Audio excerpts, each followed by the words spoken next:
Assalamualaikum warahmatullahi wabarakatuh. Kembali lagi di channel Sofit. Nah, dalam kesempatan kali ini kita akan lanjut lagi ke Sofit Materi. Untuk Sofit Materi hari ini saya akan sharing-sharing lagi nih kepada kalian tentang kesalahan-kesalahan yang biasa terjadi pada masyarakat saat mengkonsumsi obat. Jadi masih banyak banget di masyarakat yang masih salah nih dalam cara mengkonsumsi obat. So, untuk kalian yang pengen tahu kesalahan-kesalahan tersebut, silahkan nonton terus video ini sampai akhir ya. Dan jangan lupa subscribe dulu channel ini, biar channel ini makin berkembang dan saya makin semangat untuk membuat konten-konten menarik dan share kepada kalian. Dan untuk kalian yang sudah subscribe channel ini, saya ucapkan banyak-banyak terima kasih kepada kalian. Semoga kalian sukses dan sehat selalu. Nah, oke guys, langsung aja kita kepada pembahasan hari ini. Jadi, di masyarakat banyak banget yang masih melakukan kesalahan-kesalahan dalam cara mereka untuk mengkonsumsi obat-obatan. Kesalahan yang pertama yaitu mereka mengkonsumsi obat tidak dengan menggunakan air dalam suhu yang normal. Nah, contohnya nih, mereka mengkonsumsi obat dengan menggunakan air yang hangat atau di atas suhu normal. Kebanyakan masyarakat nih beranggapan bahwa ketika mereka sakit, mereka tidak boleh meminum air yang dingin. Jadi mereka mengkonsumsi obatnya dengan menggunakan air yang hangat atau di atas suhu normal. Padahal ya guys, sebenarnya ketika kalian mengkonsumsi obat dengan air di atas dari suhu normal, itu dapat mengubah si zat aktif yang ada di dalam obat yang kalian konsumsi, atau tidak, dia bisa merusak zat aktif yang kalian konsumsi tersebut. Contohnya kalian mengkonsumsi obat dengan kapsul cangkang lunak atau kapsul dengan salut lunak. Di sini ketika kalian mengkonsumsinya dengan menggunakan air di atas suhu normal, itu dapat menyebabkan si salut atau si cangkang kapsulnya ini akan cepat lumer.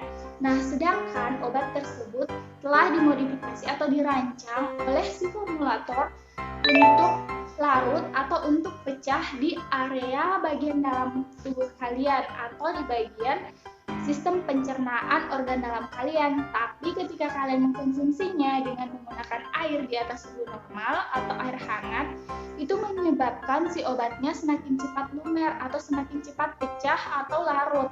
Nah, bisa aja si obatnya ini langsung larut di daerah mukosa mulut kalian. Nah, di mulut banyak banget nih enzim-enzim yang bisa mempengaruhi si zat aktif yang terdapat dalam obat yang kalian konsumsi. Sehingga si zat aktif ini sudah berinteraksi terlebih dahulu dengan enzim-enzim yang ada di mulut kalian. Nah, sehingga menyebabkan si obat yang kalian konsumsi tidak menimbulkan indikasi sesuai dengan yang diinginkan, atau efek terapi yang ditimbulkan sudah tidak sesuai lagi dengan apa yang diharapkan. Ini selain mengkonsumsi obat dengan air di atas suhu normal, dalam masyarakat banyak banget yang mengkonsumsi obat dengan menggunakan air di bawah suhu normal atau mengkonsumsinya dengan air dingin. Nah, kenapa dengan air dingin? Jadi, kalau misalnya kalian nih mengkonsumsi obat dengan menggunakan air dengan suhu di bawah suhu normal atau air dingin, itu dapat menyebabkan si obat ini akan menggumpal nantinya. Padahal diharapkan obat ini segera larut atau segera lepas zat aktifnya ketika masuk dalam sistem pencernaan kalian. Tapi karena adanya suhu dari air yang kalian minum, suhunya dingin, itu menyebabkan proses pelepasan obat yang ada di dalam kapsul atau tablet yang kalian minum itu semakin lambat, sehingga efek yang ditimbulkan juga semakin lambat. Jadi, itu menyebabkan kesalahan dalam proses penyerapan obat di dalam tubuh kalian, sehingga efeknya juga bermasalah atau bisa saja berubah tidak sesuai lagi dengan indikasi yang telah ditetapkan. Nah guys, kesalahan yang kedua yaitu mengkonsumsi obat tidak menggunakan air. Jadi banyak banget nih di masyarakat yang mengkonsumsi obat tidak dengan air, biasanya diganti dengan buah. Contohnya mereka mengkonsumsi obat dengan menggunakan pisang, pepaya, dan beberapa makanan lainnya atau buah-buahan lainnya. Nah, di sini itu merupakan suatu kesalahan. Kenapa aku katakan suatu kesalahan? Karena ketika kalian mengkonsumsi obat dengan menggunakan buah, contohnya nih menggunakan pisang, karena itu yang lebih sering di masyarakat, mereka mengkonsumsi obat dengan menggunakan pisang. Kalian nggak tahu nih, bisa aja obat yang kalian konsumsi itu bisa bereaksi dengan kandungan-kandungan yang ada di dalam pisang tersebut, sehingga itu dapat merusak efek atau zat aktif yang ada di dalam obat yang kalian konsumsi. Karena di dalam pisang terdapat beberapa kandungan atau senyawa yang dapat bereaksi dengan obat yang kalian konsumsi. Jadi setiap obat itu memiliki interaksinya tersendiri. Nah, tanpa kalian sadari, bisa saja nih obat yang kalian minum tadi itu bisa bereaksi dengan zat-zat yang ada di dalam pisang ataupun pepaya ataupun makanan lain yang kalian konsumsi bersamaan dengan obat yang kalian minum. Nah, kesalahan yang ketiga, mengkonsumsi obat tidak dengan menggunakan air mineral. Nah, dengan kata lain, mengkonsumsinya dengan menggunakan minuman nih, contohnya teh, kopi, ataupun minuman-minuman yang berwarna lainnya. Contohnya seperti minuman-minuman kemasan yang biasa dijual di supermarket, minimarket, ataupun warung-warung terdekat. Nah, itu juga salah satu kesalahan yang terjadi dalam mengkonsumsi obat. Kenapa? Ya itu tadi, seperti yang aku katakan, bisa aja dia akan bereaksi dengan zat-zat atau kandungan-kandungan yang ada di dalam minuman tersebut. Nah, obat yang kalian minum tersebut kan kalian belum tahu nih, ini bisa bereaksi atau enggak, ini akan menghasilkan efek bagaimana ketika dikonsumsi bersamaan. Nah, contohnya nih, kalian mengkonsumsi obat dengan menggunakan air teh. Nah, di dalam air teh ini terdapat yang namanya senyawa tanin.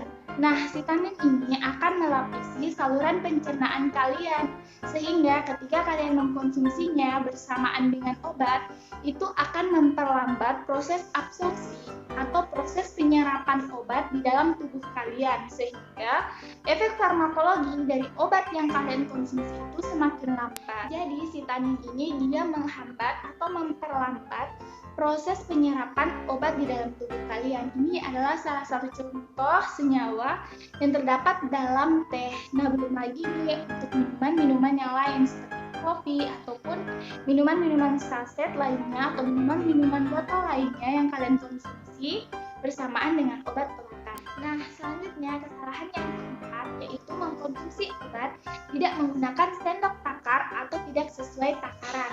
Nah, berbicara tentang takaran berarti ini sangat berkaitan dengan obat-obat dengan sediaan liquida atau sediaan cair. Nah, contohnya seperti sirup, eliksir, suspensi. Nah, di sini aku kasih contoh yang lebih sering dikonsumsi di masyarakat, contohnya sirup. Nah, sekarang itu di dalam apotek ataupun di rumah sakit itu kebanyakan sirup-sirup udah disertakan dengan sendok takarnya tersendiri. Kenapa? Karena memang dalam penentuan dosis ini tidak sembarang atau tidak semudah yang dibayangkan. Jadi udah ada penentuan dosis tersendiri untuk sediaan-sediaan obat tertentu. Contohnya si sirup ini, jadi udah disertakan dengan sendok takarnya. Nah, contoh sediaan dosisnya itu seperti ini. 125 mg per 5 ml. Ini untuk contoh obat paracetamol. Berarti itu artinya dalam 5 ml volume obat itu terdapat 125 mg obat paracetamol. Nah, seperti itu guys. Jadi itu contoh aturan dosis dari sirup. Nah, ketika kalian mengkonsumsinya tidak sesuai dosis, bisa aja itu menyebabkan efek terapi yang berbeda lagi.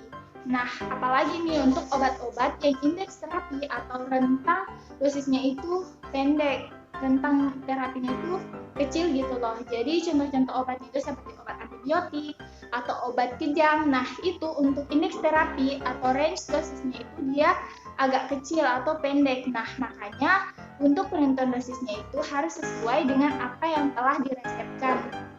Nah, karena ketika kalian mengkonsumsinya tidak sesuai dengan dosis, bisa aja dia jadi overdosis atau melebihi dari dosis yang telah ditetapkan.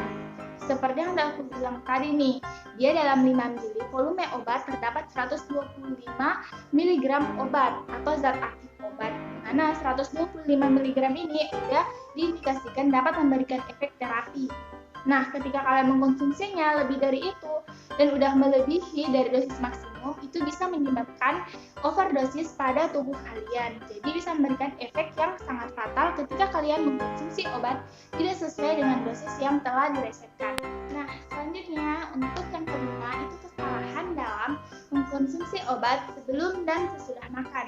Nah, untuk mengkonsumsi obat sebelum dan sesudah makan, saya sudah pernah jelaskan di video saya sebelumnya. Kalian bisa tonton di video saya yang ini. Nah, kalian juga bisa lihat linknya di description box di bawah. Jadi, penjelasan obat yang diminum setelah dan sesudah makan saya sudah pernah membuat videonya. Tapi di sini saya ingin menjelaskan lebih rinci sedikit. Saya ingin tambahkan tentang obat-obat yang diminum sebelum makan. Nah, oke guys, untuk obat-obat yang diminum sebelum makan itu banyak artiannya ya. Bisa aja dia diminum sejam sebelum makan, atau 30 menit sebelum makan, atau segera sebelum makan. Nah, di sini saya pengen kasih contoh kepada kalian tentang obat yang diminum segera sebelum makan. Contoh obatnya itu adalah obat-obat anti diabetes. Nah, di mana obat anti diabetes ini kebanyakan diresepkan diminum segera sebelum makan. Ini tujuannya agar si obat ini atau efek terapi yang ditimbulkan obat dapat memberikan efek penurunan kadar glukosa di dalam darah kalian setelah kalian makan. Jadi diperkirakan bahwa obat ini sudah memberikan efek terapi atau sudah bereaksi ketika kalian setelah makan. Biasanya itu dikonsumsi 10 atau 5 menit sebelum kalian makan. Karena obat untuk memberikan efek terapi itu dia membutuhkan beberapa waktu dalam proses pelepasannya. Jadi masih ada proses liberasi, proses absorpsi. Nah, baru dia bisa memberikan efek terapi. Jadi kalian mengkonsumsinya segera sebelum makan. Nah, jadi kalian nggak boleh mengkonsumsinya setelah makan nih. Kenapa? Karena bisa saja setelah kalian makan kadar glukosa dalam darah kalian sudah naik, sedangkan obat yang kalian minum itu belum memberikan efek karena kalian mengkonsumsinya setelah kalian makan. Jadi kalian konsumsi obatnya sebelum kalian makan agar dia sudah bisa memberikan efek terapi setelah kalian makan. Jadi untuk kalian yang diabetes itu harus memperhatikan cara mengkonsumsi obat kalian agar efek terapinya benar-benar tercapai. Nah, kalau kalian mengkonsumsinya nih setelah kalian makan, apalagi kalian mengkonsumsi makanan yang mengandung karbohidrat dan glukosa yang tinggi. Jadi bisa aja ketika kalian selesai makan, kadar glukosanya udah tinggi, tapi obatnya itu belum selesai diabsorpsi, belum masuk ke efek terapi. Jadi glukosanya udah tinggi, tapi obatnya belum memberikan efek.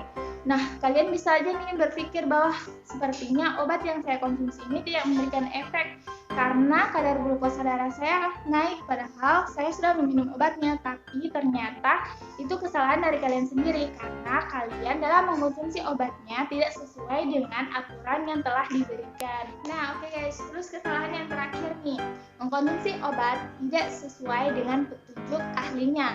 Nah, ahlinya ini siapa? Ya, seorang dokter ataupun apoteker. Jadi di masyarakat banyak banget nih yang konsumsi obat tapi dia tidak sesuai dengan petunjuk dari dokter ataupun apoteker. Nah, seperti sekarang ini di kalangan kita banyak banget kan yang menjual obat-obatan di warung, minimarket ataupun supermarket. Nah, untuk masyarakat banyak banget yang beranggapan bahwa ketika mereka seperti demam, sakit gigi ataupun flu-flu biasa aja, mereka hanya membeli obat dari seperti warung ataupun minimarket atau supermarket ini. Nah, padahal mereka belum tahu bagaimana sih dosis yang tepat dalam mengkonsumsinya. Karena kebanyakan dari masyarakat takaran dosisnya itu seperti ini ya. Misalnya nih, untuk orang dewasa dia untuk obatnya itu diminum 1 tablet. Nah, untuk anak-anak mereka hanya beranggapan bahwa itu berarti setengah tablet. Terus tabletnya dipotong atau dipotek nih, terus diminumin ke anaknya. Tapi ternyata itu adalah proses penentuan dosis yang sangat salah. Karena dalam menentukan dosis obat itu banyak banget variabel-variabel. Nah, contoh variabel-variabelnya itu seperti usia, berat badan, penyakit penyerta. Nah, itu adalah contoh-contoh variabel yang menjadi penentu dalam menetapkan dosis suatu obat. Nah, contohnya nih, kalian punya saudara atau teman yang berat badannya 30 kg dengan umur 8 tahun. Terus ada lagi yang umur 8 tahun tapi dengan berat badan 20 kg. Itu dosis untuk kedua orang tersebut itu akan berbeda karena berat badan dari mereka berbeda walaupun usia mereka sama. Jadi dalam penentuan dosisnya itu nggak semudah yang kita bayangkan. Nah, jadi seperti yang aku jelasin tadi, di masyarakat itu kan dalam menentukan dosisnya mereka hanya berdasarkan seperti usia. Kalau misalnya yang untuk dewasa dia 1 tablet, dan untuk anak-anak mereka beranggapan bahwa itu bisa dipotong atau diberikan setengah tablet. Nah, jadi sebenarnya itu sangat salah banget. Contohnya nih, kalian mengkonsumsi kapsul atau tablet, terus untuk anak kalian berikan setengahnya. Nah, sebenarnya itu tidak tepat karena itu dapat merusak si salut dari si tablet tersebut. Sebenarnya tablet atau sediaan-sediaan lainnya dalam suatu obat atau sediaan farmasi itu dalam perancangannya itu sudah diindikasikan atau sudah diformulasikan untuk dia lepas di bagian mana. Contohnya seperti tablet salut. Nah, tablet salut ini biasanya dia diberikan atau diindikasikan agar efek terapinya itu diberikan atau akan memberikan efek di area pencernaan bagian dalam atau sistem pencernaan bagian dalam, contohnya di lambung ataupun di usus. Nah, ketika kalian membelah atau memberikannya hanya setengah, itu kan salutnya sudah rusak terlebih dahulu. Nah, di sini ketika obat tersebut masuk di dalam tubuh, bisa saja kadar dosis dari obat tersebut itu akan sangat meningkat atau akan sangat tinggi karena salutnya tadi sudah rusak dari luar. Padahal obat ini telah diindikasikan efek terapinya itu dia lepas secara perlahan. Jadi zat aktifnya itu akan rilis atau keluar dari si salutnya ini secara perlahan-lahan. Tapi karena kalian sudah merusaknya dari luar, makanya kadar dosisnya itu di dalam tubuh akan langsung tinggi. Nah, begitu juga dengan kesalahan dalam menggerus obat atau menumbuk-numbuk obatnya atau dihancurkan sebelum diminum. Nah, ini biasanya terjadi kepada orang-orang yang sulit mengkonsumsi obat dengan rasa yang pahit. Nah, ketika kalian mengkonsumsi obat dengan rasa yang pahit, terus kalian hancurkan terlebih dahulu di luar, itu akan sangat berefek kepada zat aktif yang ada di dalam obat tersebut. Nah, ketika kalian menghancurkannya, bisa saja itu si zat aktif yang kalian minum itu sudah rusak terlebih dahulu sebelum masuk di dalam tubuh. Nah, seperti aku jelasin di awal, bisa aja ketika dia berada di bagian mukosa mulut, itu dia bereaksi dengan enzim-enzim yang ada di mulut kalian. Nah, sehingga bisa aja enzim ini akan merusak si zat aktif yang kalian konsumsi. Nah, selain itu, obat yang kalian konsumsi dengan kalian tumbuk atau kalian hancurkan terlebih dahulu, itu juga mempercepat proses absorpsi obatnya. Nah, seperti yang saya jelaskan tadi, banyak obat-obat yang dia sudah dirancang, itu akan memberikan efek terapi di bagian bawah sistem pencernaan kalian itu, seperti di lambung maupun di usus. Tapi karena kalian sudah hancurkan, dia bisa aja langsung terserap di daerah mulut kalian atau mukosa mulut kalian. Nah, itu akan memberikan efek terapi yang berbeda dan tidak sesuai dengan indikasi yang telah ditentukan lagi. Nah, jadi dalam menentukan dosis obat itu tidak semudah seperti yang kita bayangkan. Nah, di sini juga dalam menentukan dosis obat biasanya dilihat dulu si penyakit penyertanya. Penyakit penyerta ini seperti apa? Nah, contohnya nih, seseorang yang akan mengkonsumsi obat ini, dia menderita penyakit ginjal atau ada gangguan pada ginjalnya.